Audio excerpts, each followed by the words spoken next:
Terima kasih. Sebelumnya perkenalkan, nama saya Yuda Satria. Saya dari jurnalis Republik Merdeka Jawa Barat, RMO Jabar. Optimalisasi media dalam menangkal hoax COVID-19 sebetulnya itu hal yang sangat mendasar ya, karena media tidak bisa lepas dari kaidah-kaidah jurnalistik begitu.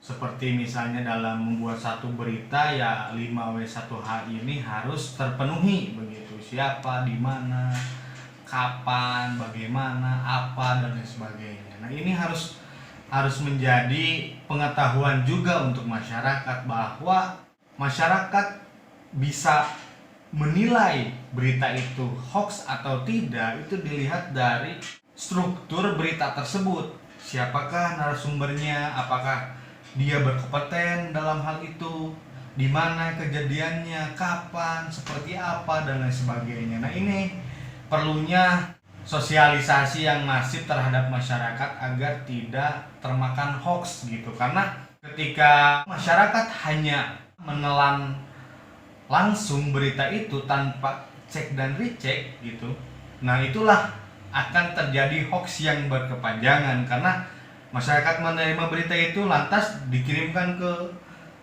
grup WhatsApp-nya, ke media sosial yang lainnya lah, yang akhirnya mengakibatkan hoax ini berkepanjangan gitu, berjamaah lah hoaxnya gitu. Nah, ini yang memang harus ditekankan kepada masyarakat gitu, dari mana dari mana berita itu berasal, siapa yang menjadi narasumbernya, berkompetensi atau tidak, di mana kejadiannya, apa penyebabnya dan lain sebagainya. Nah, ini yang perlu juga dilakukan oleh masyarakat. Begitupun media juga harus memberikan informasi-informasi yang edukatif gitu di masa pandemi ini gitu kan. Udah mah semua kita pusing dengan kesehatan, kita pusing dengan ekonomi, maka media sebagai kontrol sosial harus memberikan edukasi kepada masyarakat bagaimana dalam menerapkan protokol kesehatan. Nah, inilah beberapa jawaban mungkin dari saya selaku wartawan gitu ya, melihat kondisi sekarang saat ini. Semua stakeholder, pemerintah, media, masyarakat ini harus bersama-sama, bersatu gitu, jangan ada saling curiga dan lain sebagainya, karena semua elemen sekarang sedang bagaimana Indonesia bisa melewati pandemi COVID-19 ini. Maka perlu didukung oleh media, didukung oleh masyarakat, selain pemerintah gitu ya, yang memang mengusahakan menurunnya angka COVID-19 ini. Maka tentunya kita semua, apalagi kita akan menghadapi libur di akhir tahun ini, maka pemerintah dan juga media secara optimal memberikan edukasi kepada masyarakat agar tetap mematuhi protokol kesehatan. Agar apa? Agar kita bisa terhindar dari virus yang mematikan ini. Mungkin cukup sekian dari saya. Billahi taufiq wal hidayah. Wassalamualaikum warahmatullahi wabarakatuh. Ya, berbicara penerapan protokol kesehatan ya, terkait dengan adaptasi kebiasaan baru, sulit akan diterapkan manakala tanpa ada support atau dukungan dari berbagai pihak. Nah, beberapa modal yang bisa diterapkan untuk mensukseskan adaptasi kebiasaan baru ini, salah satunya dengan menerapkan model kolaborasi pentahelik. Pentahelik ini ada keterlibatan multi pihak, diantaranya ada akademisi, bisnis, masyarakat, dan yang salah satunya adalah media, kontribusi media di sana. Nah, kaitan dengan program penerapan AKB ini, peran media sangat diperlukan dalam hal ini agar pesan-pesan yang disampaikan kepada halayak ramai bisa diterima dengan baik. Nah, jadi peran insan pers di sini sangat penting. Nah, kaitan dengan komponen protokol kesehatan itu, yang 3M kita kenal ya, mencuci tangan pakai sabun, menggunakan masker, kemudian menjaga jarak. Nah, ini beberapa riset buktikan dengan menggunakan masker ini ya. Masker kain misalnya. Masker kain itu diprediksi dapat mencegah kurang lebih 40% ya, pemaparan virus COVID. Kemudian ada masker bedah itu yang biasa digunakan oleh tenaga medis, itu diprediksi akan mengurangi atau mencegah penyebaran virus COVID-19 ini sekira 60%. Nah, kemudian mencuci tangan juga ini diprediksi dapat mencegah penyebaran virus COVID-19. Nah, kembali dengan sejauh mana urgensi peran-peran insan pers terkait dengan penerapan protokol ini jelas sangat diperlukan, karena masyarakat sudah menganggap bahwa media ini adalah pintu informasi dan sumber informasi yang akan menyampaikan pesan-pesan program pemerintah kepada masyarakat. Nah, kemudian kaitan dengan fenomena masifnya penyebaran kabar keliru atau hoax, nah ini paling tidak ada beberapa tips ya yang bisa saya utarakan. Yang pertama adalah tentu saja bersikap kritis. Setiap informasi yang diterima dari siapapun, termasuk dari keluarga sendiri, dalam konteks kemajuan teknologi hari ini kita harus tetap menjaga sikap kritis kita. Apakah informasi itu logis ya, bisa diterima ya. Kalau sekira diragukan ya segeralah dicek. Nah, kemudian selain itu juga yang dilakukan adalah tetap kita harus menjaga sikap integrasi kita atau rasa cinta kita terhadap tanah air ya. Karena bagaimanapun sikap kritis kita dibangun tanpa diimbangi dengan sikap cinta kita terhadap tanah air, sulit itu akan dilaksanakan. Nah, jadi sekali lagi bangunlah sikap kritis kita, kemudian bangunlah sikap cinta kita terhadap tanah air. Dalam hal ini kita harus menjunjung tinggi Jawa Barat agar tetap rukun, damai, tentram, terhindar dari berbagai informasi. Kurang lebih seperti itu. Terima kasih. Wassalamualaikum warahmatullahi wabarakatuh. Assalamualaikum warahmatullahi wabarakatuh. Saya Gilang Sairangga, Sekretaris Diskominfo Provinsi Jawa Barat.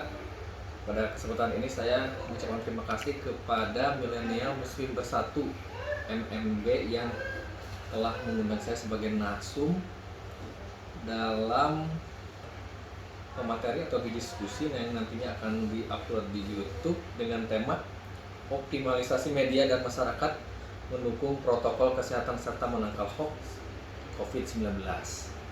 Jadi ada tiga poin penting di sini, yaitu cara penerapan adaptasi kebiasaan baru AKB, yaitu menggunakan 3M, memakai masker, mencuci tangan, meredam isu hoax, dan tersosialisasinya program pemerintah dalam menghadapi pandemi COVID.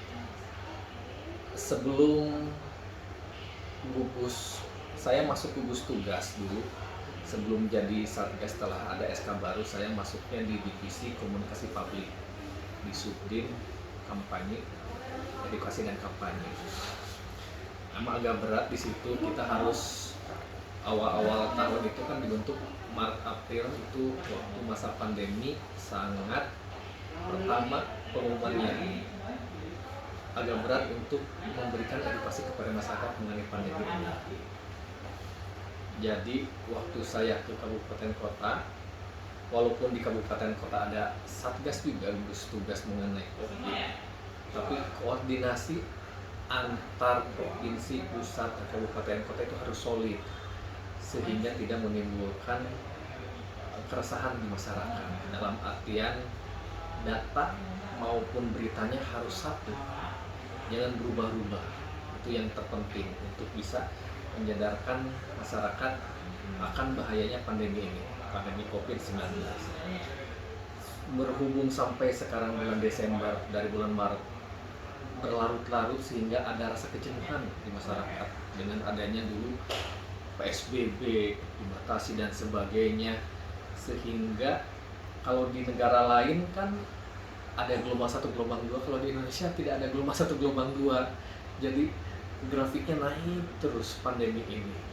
Itu merupakan tantangan terbesar kita. Kita di pemerintahan sudah efisiensi anggaran sedemikian rupa untuk menanggulangi ini, tetapi itu kembali ke kesadaran masyarakat juga. Kita sudah berusaha memberikan edukasi melalui medsos, infografis, TV, radio, dan sebagainya. Tetapi yang lebih penting, ada yang beranggapan untuk menerapkan protokol kesehatan itu,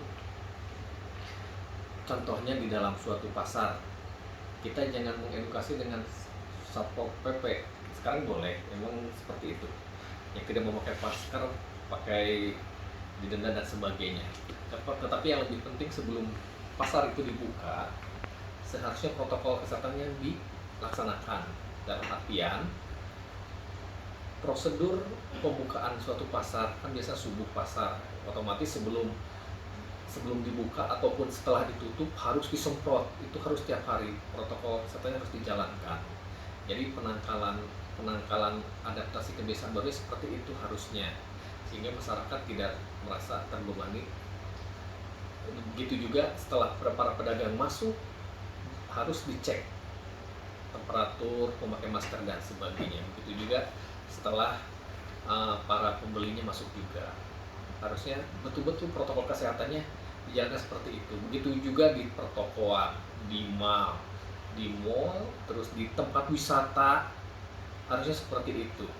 Dan dibatasi, dihitung kapasitas ruangan, kapasitas kawasan dan sebagainya dibatasi. Kalau misalnya daerah memang zona merah, zona kuning, zona hijau dan sebagainya, kan ada ketentuan di zona merah, otomatis seperti perkantoran juga dibatasi 25% sampai 50% bagaimana zonanya.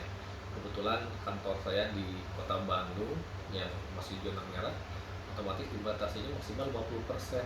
Ya kita harus patuh terhadap protokol itu. Jadi 50% WFH dan WFO. Jadi yang masuknya tidak melebihi setengah dari jumlah PNS dan pegawai yang lain, seperti itu. Itu yang agak sulit untuk memberikan pencerahan kepada masyarakat.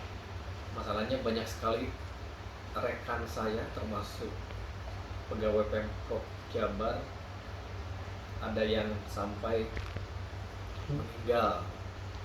Habis ada kabin, ada beberapa. Jadi masyarakat itu tersadar apabila memang kejadiannya dekat dengan mereka, dekat dengan lingkungan mereka, baru tersadar ternyata COVID itu ada. Malah ada beberapa statement bahwa itu merupakan istilahnya konspirasi. Padahal kalau konspirasi kan nggak mungkin hanya di Indonesia saja, mungkin sedunia. Ini kan sedunia, dari mulai pertama Cina sampai ke seluruh dunia. Memang COVID ini ada. Kalau kita lihat sejarah-sejarah mengenai pandemi itu, zaman dulu juga influenza kondisinya seperti ini tahun 1910-an. Waktu itu memang belum ditemukan antivirusnya. Setelah ditemukan, ya seperti sekarang, virusnya masih ada, virus influenza, tapi daya itunya berkurang. Begitu juga COVID. Mudah-mudahan kita selamanya mendapatkan kesehatan, jaga diri, jaga keluarga, jaga lingkungan kita, memakai masker, jaga jarak, karena kita tidak tahu bahwa apakah COVID itu sudah kita sebagai carrier, kita nggak tahu. Maka batasi, cek kesehatan dan sebagainya kita harus benar-benar dilakukan supaya kita terbebas dari dan masa pandemi ini segera berakhir. Mungkin dari saya cukup sekian. Wassalamualaikum warahmatullahi wabarakatuh.